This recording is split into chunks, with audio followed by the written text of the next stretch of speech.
like I said, some of them were Rasta, and some of them were into Egyptology and all of that. And so you sit down and you listen to them talk. You're a youth now, you know. And Terrence would just be sitting like this, and people would come on their bikes, buy a fiver. They hardly ever bought tenors. Them days you could buy for a fiver, right? And that's what was going most of. Maybe some people buy 15, I don't know, but I'll sit with it. And then police would come and raid sometimes. They used to hide it sometimes. Sometimes the police would plant it on people and take the people away, them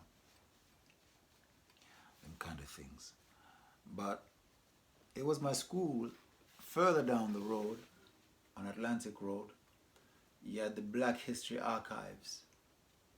There was a bookshop, and in that bookshop there was a lot of black literature, which was like a huge thing for me, because living in Denmark you couldn't get nothing of that sort in terms of books, So I learned so much.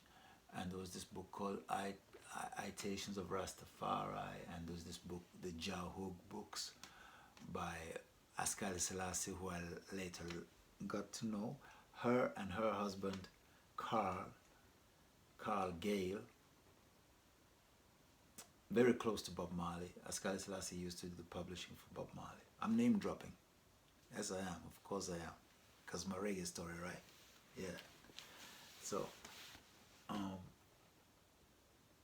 the books and that combination of the black man, them, and the Rasta man, hanging around by the front line, learning, watching, observing, learning.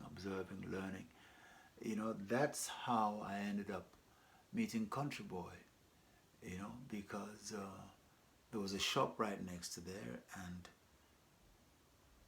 as I went to the shop one time, I don't know how the conversation ended up being about music, but I think I said that I want to sing or something like that, and Country Boy said that he teaches people how to sing.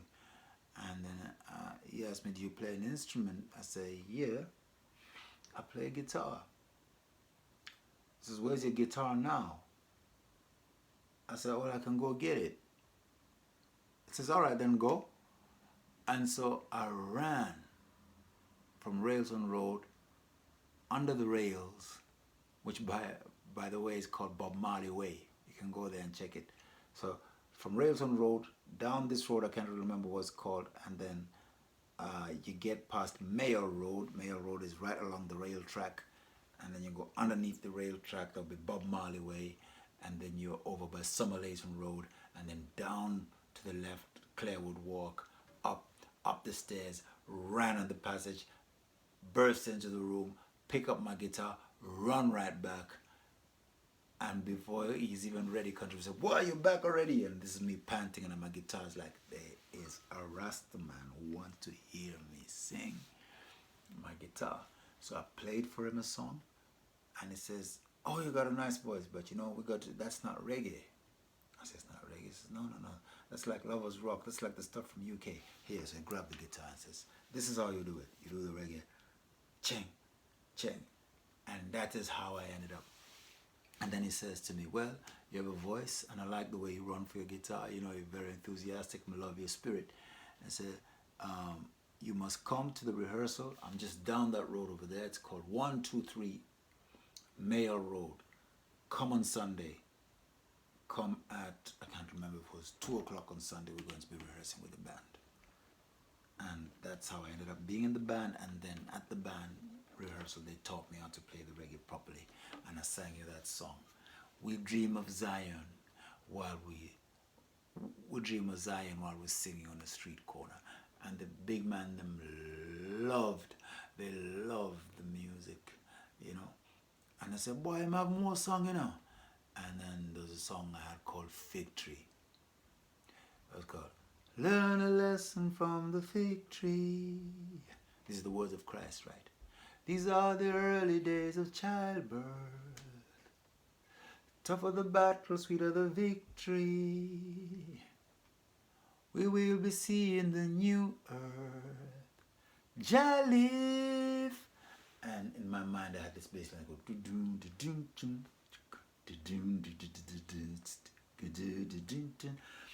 I believed these songs, you know, because I grew up Catholic, and when I came to Denmark, I I was a Catholic. Could you give me just some in the middle of something?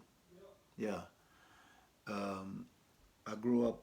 When I was in Denmark. When I grew up in Denmark, I was like um, Catholic, rock and roll. It didn't mix, and I'd be reading the Book of Revelations, and the Book of Revelations was like very scary for me.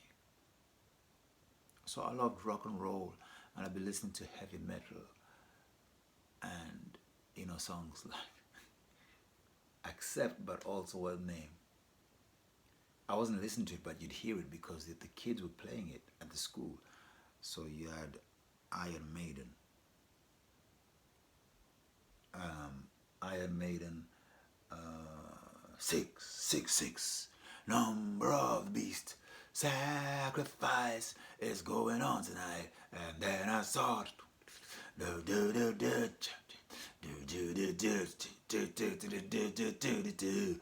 So I knew that the beginning, the introduction for that song was from the Book of Revelations about the number of the beast.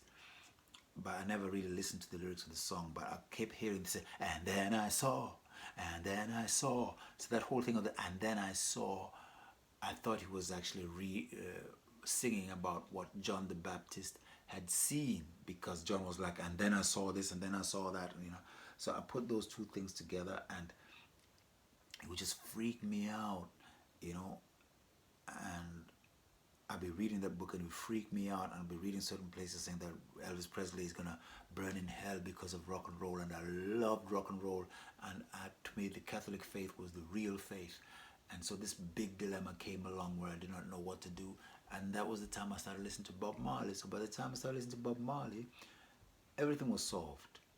My race issue was solved, my spiritual issue was solved, and my musical issue was solved, So Rasta really saved me out of that dilemma of being a Catholic kid who loved rock and roll, So reading the Bible then became something different, but then I'd be writing songs coming out of that vibe, and I believed these songs with all my heart. So when I played these songs as an 18-year-old at the rehearsal, the big man was like, "Whoa!" So there's a part where I'm saying, "Jah live." They couldn't believe that a youth of my age was singing those words. They were like, because ragamuffin is all that was going on. So they couldn't believe that I was singing that, and they were like, "Man, this youth's safe. This youth's safe." So they started asking me like, "What was the name?" I said, "Man, you wanna know where am I calling band? Like if he's gonna have a band, what he called the band, he was gonna call them Cornerstone." They said, "Cornerstone, boy." And then they touched fists. I said, "Yes, man. This is Selassie youth. This is Selassie youth." So that's how I was brought into Rastafari by those elders who just appreciated my talent from the beginning, my spirituality and everything, and they taught me everything. So like I say, it was me and Lyndon in the flat in London, in Clarewood Walk, but Benji came and took Terence away because Terence needed peace. Lyndon was beginning to go crazy. I noticed Lyndon was beginning to lose his mind. And the reason why Lyndon was losing his mind is because I learned later that he had dreadlocks before, and it cut his dreadlocks. Now, mind you, these are the days before Morgan Heritage, way, way before. So you couldn't sing a song back then, say, "You don't have a dread to be Rasta," even though Toots was a Rasta and he didn't have dreadlocks. It was because enough respect to Toots, who could say anything to him. But no. So had that song existed at that time, probably Lyndon would still be alive today. But the pressure of him having cut his dreadlocks and the guilt trip that he put himself under, it led to his madness and eventually to his suicide. But he was slowly going mad. And Benji just thought, no, you know what, Terrence, you need peace from these two youngsters. So Benji took Terrence away from us, and then it was just me and Lyndon in that house. Now Lyndon, from morning till evening, at first it wasn't much, you know. At first, Lyndon would wake up and he'd go to the window and he would praise Jah. And he talked, he said, Jah, I love you, Jah. You are great. You make the rain fall, whatever, whatever, whatever. And then he had memories of the time they'd gone to Guyana. And he says, boy, I should never have left GT. That's for Georgetown. I should never have left GT. I should have stayed there and whatever. And then he'd be talking about his time in Georgetown, his cousins and everything and whatever. And then, you know, and then his trauma with England would come through because he'd be saying something. So then he'd be kind of like talking down on himself, saying Wally bag, which is a bad word, really. Says Lyndon Wally bag. So these words started creeping in a lot more, and then you start hearing him say, I wish I never cut my natty. I wish I never cut my natty. I wish I never cut my natty. And be talking about all the time. And friends would come by and say, wow, Lyndon, you cut your dreadlocks. Say, yeah, man, but I'll grow again as I grow. I wish I never cut my dreadlocks, whatever. Now, his brother was kind of like, and Benji, they were kind of like, not judgmental, but it's like they were kind of like, you know, he cut his dreadlocks, so, you know. And I think that hurt him because he always wanted to follow in Terrence's footsteps. Terrence was his older brother. Terrence, before he became a Rasta, you see, these are the things that you got to tell the people. They don't understand these things. You think you're going to tell a reggae story? Man, you can't even ask me the questions from a reggae story, man. Kingston to Copenhagen. You can't ask them questions, man. You can't even begin. Can't even begin to get out to tell you these things. So listen, Terrence, before he became a Rasta, he was a normal black youth who had a job and would be partying in the weekends, right? And he was a great dancer. He was very much like Michael Jackson, just darker, but he was a great dancer. So the girls used to love him a lot for his dance. He had the moves and was a dancer, you know. So he happened to go to Guyana for holiday, and when he was in Guyana on a holiday, he was like, why? Girls were disappointing him because he had so many of them. So disappointing him, and he was looking for something deeper in life. And then in Guyana, he met the Rasta people, and he saw how they were taking life easy. He says, why? These people can live this style of life without having to get up early in the morning and work as hard as I am working at a bank, and this is the life they can live. So he got attracted to the Rasta life. And so when he came back to England, he became Rasta, much to the disappointment of his parents and everything. And Lyndon followed suit, and that's how it came,